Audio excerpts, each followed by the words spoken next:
संभलिए मामा श्री,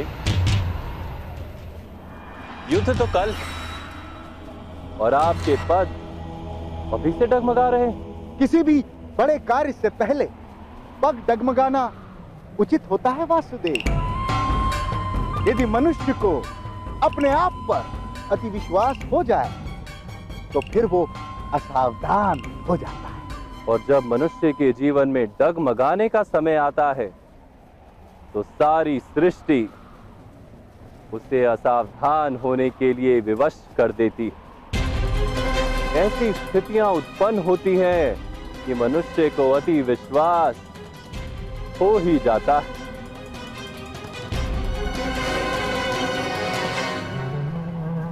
ऐसी कौन कौन सी स्थितियां आप उत्पन्न करने जा रहे हैं वासुदेव?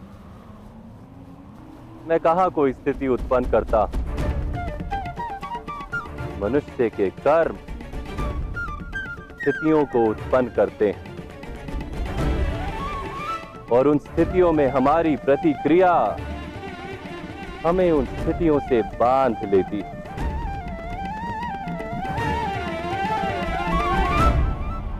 महामहिम ने आपकी बहन का विवाह एक नेत्रहीन से करवाकर आपके मन में प्रतिशोध की स्थिति उत्पन्न कर दी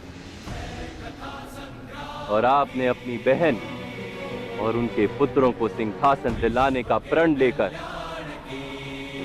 अपने आप को स्थिति से बांध लिया।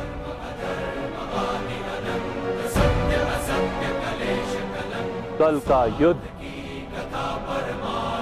उसी प्रण का परिणाम है।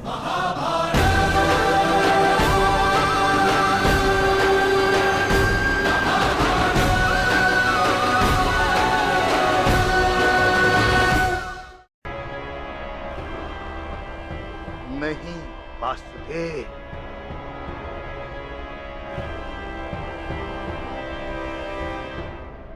कल का युद्ध हस्तिनापुर के अहंकार का परिणाम है। हस्तिनापुर ने अपनी शक्ति दिखाकर मेरी प्रिय बहन के भाग्य पर पट्टी बांध ली। उस दिन मैंने स्वयं को वचन दिया, या तो हस्तिनापुर मेरी बहन को उसके बलिदान का उपहार देगा या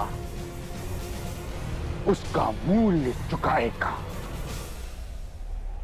बलिदान के लिए उपहार अथवा मूल्य?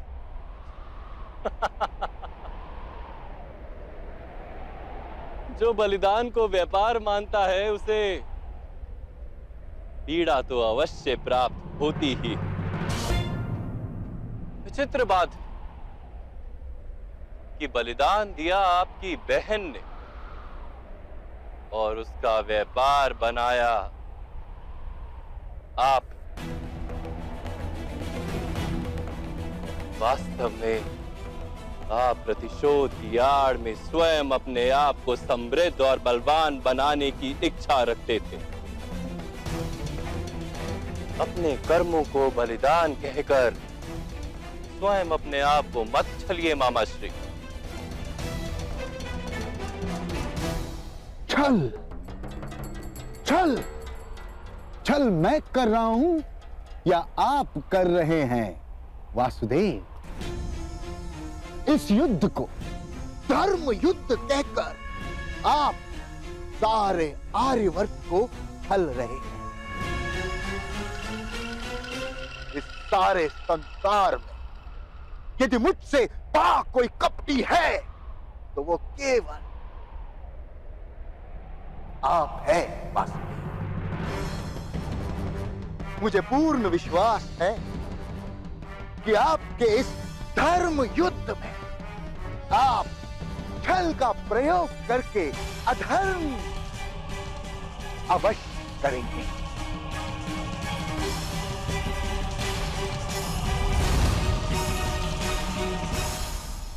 ये धर्म युद्ध ही है मामा श्री। यहाँ बल का प्रयोग भी होगा और छल का भी। यहाँ धर्म के लिए अधर्म किए जाएंगे, सत्य का रक्षण करने के लिए असत्य कहे जाएंगे, जीवन के लिए मृत्यु दी जाएगी, नव निर्माण के लिए अवश्य पूर्ण विध्वंस किया जाए।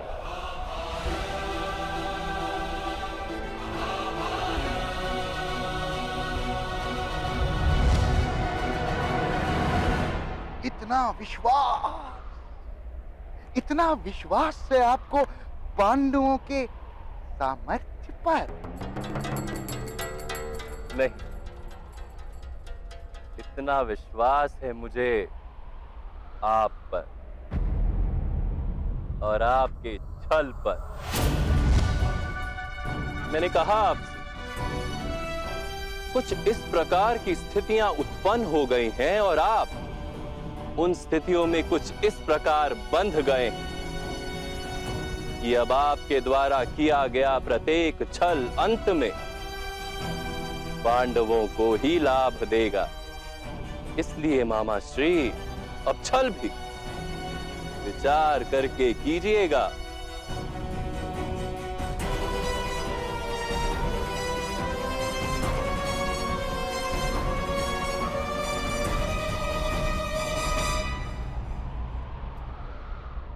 कल से आपके हर छल का, हर कपट का, हर अधर्म का उत्तर मिलेगा। ये स्मरण रखिएगा।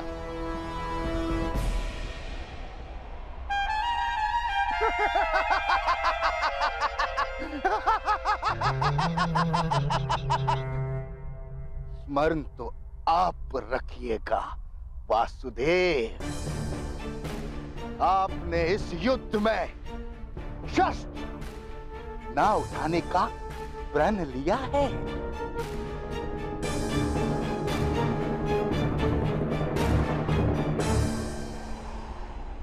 मैंने युद्ध में शस्त्र ना उठाने का प्रण लिया है मामा श्री।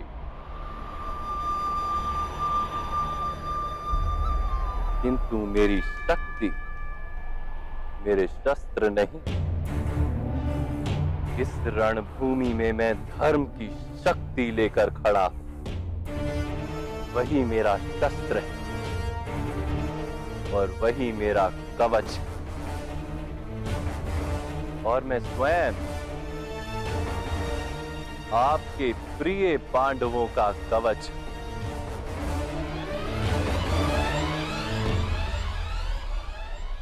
देखिए इस रणभूमि को। यहां प्रातःकाल युद्ध आरंभ होगा। संध्या से पूर्व यहां मृतदेहों के इतने अंबार लगेंगे, रक्त की नदी में पत्थर तक तैरेंगे। इतना रक्त बहेगा यहां कि अनंत काल तक इसकी मिट्टी लाल हो जाएगी।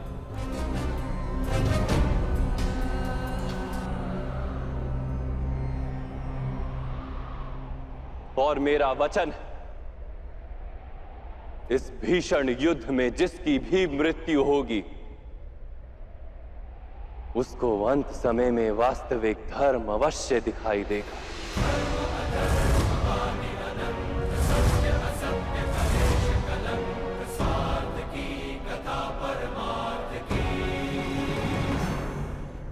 धर्म की स्थापना के लिए आरंभ हो रहा ये युद्ध समय के अंत तक महाभारत का धर्म युद्ध कहलाएगा। धर्म युद्ध कहलाएगा। धर्म युद्ध कहलाएगा।